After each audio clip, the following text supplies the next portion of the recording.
So I've already opened up 2-RSR CompServe, and it is in the AL2C2 folder, which should be with all of the textbook files that you downloaded.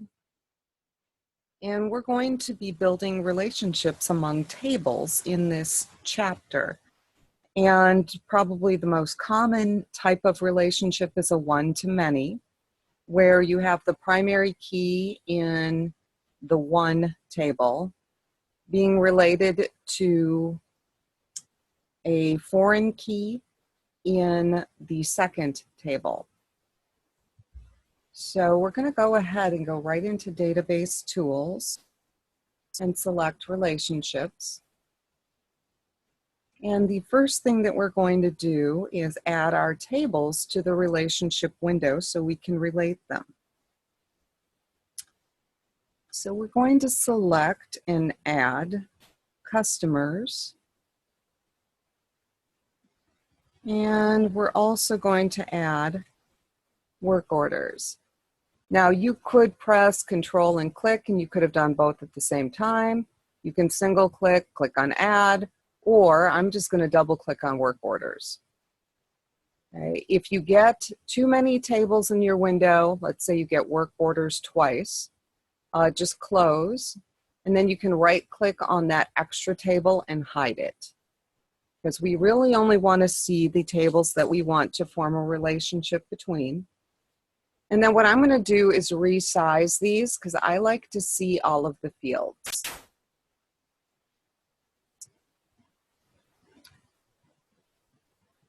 And if you're looking at the two tables, the field that they have in common is customer ID. It's the primary key in customers. It is also in work orders. And when you have that common field in work orders, it is called a foreign key because it is the key field in another table. Okay? Otherwise, it would just be a regular common field. What makes it a foreign key is that it's a key in customers, and that is the field that we are going to use to connect these two tables.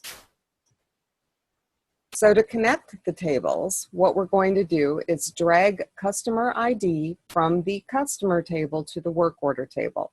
And we have to kind of land it right on top of that corresponding field. I'm just going to point to the table name and move it a little bit to the right. So we're going to start here, left drag.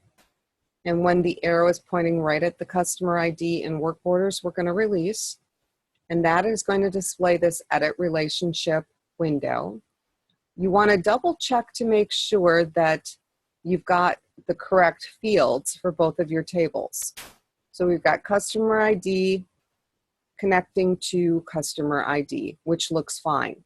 At the bottom, it does tell you the type of relationship, and one customer can place multiple orders. Okay, so it is a one-to-many.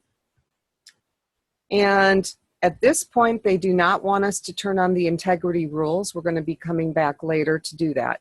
So all we're going to do is click on Create. And right now what we have is a join line between our two tables. So we will go ahead and save our changes. And then we can close out of the relationship window.